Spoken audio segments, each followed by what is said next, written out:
খোদার বাজারে দীর্ঘ প্রতীক্ষার অবসান। বিমান বন্দ্যোপাধ্যায়ের হাত ধরে ও যন্ত্রভদ্রের তৎপরতায় নতুন রাস্তার উদ্বোধন। কল্যাণপুর গ্রাম পঞ্চায়েতের খোদার বাজারে বহুদিন ধরে রাস্তা ও ড্রেন বেহাল অবস্থায় ছিল। অবশেষে বারুইপুর পশ্চিমের বিধায়ক তথা পশ্চিমবঙ্গ বিধানসভার অধ্যক্ষ বিমান বন্দ্যোপাধ্যায় সেই রাস্তা ও ড্রেনের শুভ উদ্বোধন করলেন আজ।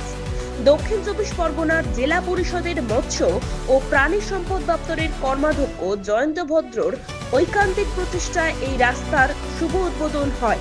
এলাকার মানুষ বহুবার প্রশাসনকে জানানোর পরেও এই রাস্তার কোনো সুরাহা হয়নি। অবশেষে সেই রাস্তার আজ শুভ উদ্বোধন হলো। এতে খুশি এলাকার মানুষজন।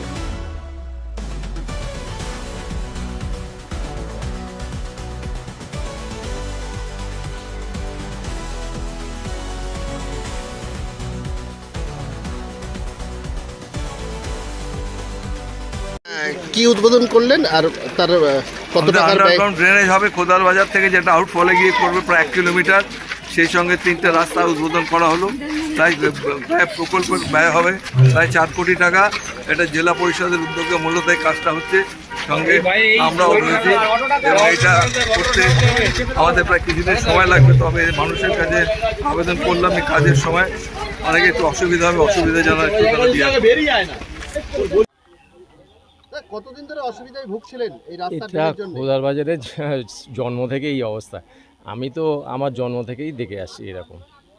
মানে বর্ষাকালে মানে 1 ফুট থেকে 1.5 ফুট, মানে 1 হাঁটু প্রায় জল, মানে মেয়েরা যাওয়া আসা করে, ওইভাবে যাওয়া আসা করতো। খুব সমস্যা ছিল। আজকের যা উপকার হলো, বিয়ানবাবু তথা আমাদের জেলা পরিষদের কর্মাধ্যক্ষ মৎস্য প্রাণী কর্মাধ্যক্ষ জয়ন্ত ভদ্রের উদ্যোগে এই টাকাটা স্যাংশন। অবশ্যই আমাদের গৌতম দাস সহযোগিতা করেছেন, আমাদের পৌরসভার ভাইস চেয়ারম্যান গৌতম দাস রয়েছেন, বিয়ানবাবু সর্বোপরি রয়েছেন, আর সব থেকে ওপরে হচ্ছে মমতা বন্দ্যোপাধ্যায়। ধন্যবাদ জানাবো সবাইকে, সকল মানে যত আমাদের নেতৃত্ব আছেন সবার সহযোগিতা। আমার নাম শেখ আলতাফ হোসেন, আমি গ্রামের গ্রামবাসীর বাসিন্দা। আর এই যে ড্রেন আর রাস্তা খোদার বাজারের বহুদিনের সমস্যা ছিল, আর সেই সমস্যা কি সমাধান হলো?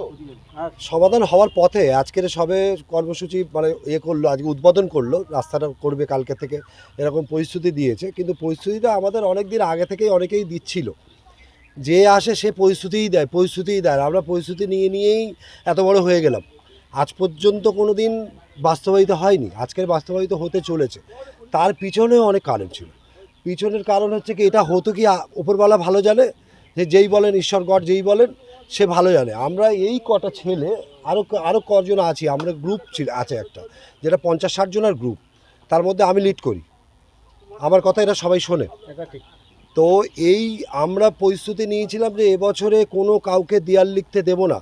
গত বছরেও করবার চেষ্টা করেছিলাম, যেটা বলেছিলাম, ওরা পরিস্থিতি দিয়েছিল, আমরা সেটা নিয়েই ছিলাম। এবছরও একই পরিস্থিতি আবার বলেছিল যে ভোটের পরে গিয়েই করবে রাস্তাটা, মানে উদ্বোধন করবে ভোটের পরে। আমরা ভোটের পরে আমাদের লাগবে না, ভোটের আগেই লাগবে। তো যাই হোক, আমরা আবার ঠিক করেছিলাম যে কাউকে দেয়ালে যেমন চুন করতে এসেছে, চুন করতে দিইনি, আর দ্বিতীয় দেয়াল চুন করা নেই, আমরা চুন করতে দিইনি। আমরা ভেবেছিলাম যে এবছর ভোট বয়কট করব এবং কোনো পার্টিকেই ঢুকতে দেবো না আমাদের গ্রামে, তাতে যা হয় দেখে নেব, এরকম একটা সিচুয়েশান ছিল। তারপরে আমরা বিমানবাবুর কাছেও অনেকবার গিয়েছি, অনেকজন লোক নিয়ে 200-500 লোক নিয়ে গিয়েছি, তাতেও আমাদের একটু বদনাম করেছে যে এত লোক নিয়ে এসেছো কেন। তো গৌতমবাবু আমাদের, বিশেষ করে গৌতমবাবু খুব জোর গলায় এসে বলে গেছিলেন। আবার গৌতমবাবুই দেখি বলছে যে এত লোক নিয়ে আসার দরকার নেই। কিন্তু আমরা বারবার করে গিয়েছি, বারবার করে যখন ইতস্তত বোধ হয়ে গেছি, মানে নিজেরা দিশাহারা হয়ে গেছিলাম, হ্যাঁ, তখন কি করব ভাবতে পারছিলাম না। তো এই সিচুয়েশানের মধ্যে এখন খুবই ভালো লাগছে আজকের দিনটা, মানে খুব গর্ব মনে হচ্ছে যে কালকে থেকে কাজ শুরু করবে, এরকম একটা পরিস্থিতি দিয়ে গেছে আবার। এর জন্য আমরা খুব হ্যাপি। বহুদিনের স্বপ্ন আজকে পূরণ হতে চলেছে। রাস্তা এবং ড্রেনটা আগে হবে, রাস্তাটা পরে হবে। আপনার নাম? আমার নাম ইসমাইল গাজী, আমি খোদার বাজার, এই খোদার বাজারের বাসিন্দা। এবং আমার একদম বাড়ির কাছেই দাঁড়িয়ে আছি আমরা। এই যে জায়গাটা দাঁড়িয়ে আছি, এই জায়গাটায় অন্তত 2 ফুটের ওপরে জল থাকে বর্ষার সময়, এবং এটা দীর্ঘ 3-4 মাস থাকে মিনিমাম, ম্যাক্সিমামও হতে পারে, এবং পুরোটাই ড্রেনের জল। বাচ্চা কাচ্চারা যেতে পারে না, স্কুলে যেতে গেলেও খুব সমস্যা হয়, বাচ্চাদের নিয়ে গিয়ে রোডে নিয়ে গিয়ে জামা প্যান্ট পরাতে হয়, স্কুলের ড্রেস পরাতে হয়। এই সিচুয়েশান ছিল এতদিন ধরে, এবং একটা এত পপুলার জায়গা। সেই আগামী বর্ষায় আশা করি এই সমস্যার সমাধান আগামী বর্ষায় আশা করছি তো সমস্যার সমাধান হওয়ার ইচ্ছা, বাড়ি থেকে ইউনিফর্ম পরে বাচ্চারা স্কুলে যেতে পারবে। একদম তাই। তুমি চুপ করো। বর্ষাকালে রাস্তা কতটা জল জমতো? হাঁটুর ওপরেই জল জমতো বর্ষাকালে এখানে। আচ্ছা। আমাদের স্কুল যেতে খুব অসুবিধা হতো। আর এখন যেকালে বিমান বন্দ্যোপাধ্যায় এখানে রাস্তা করা আর ড্রেন করার অনুমতিটা দিয়েছে, আমরা খুব খুশি হয়েছি। এখান থেকে যাওয়ার সময় আর আমাদের কোনো অসুবিধা হবে না। কি নাম তোমার? আমার নাম শাহিদ খান।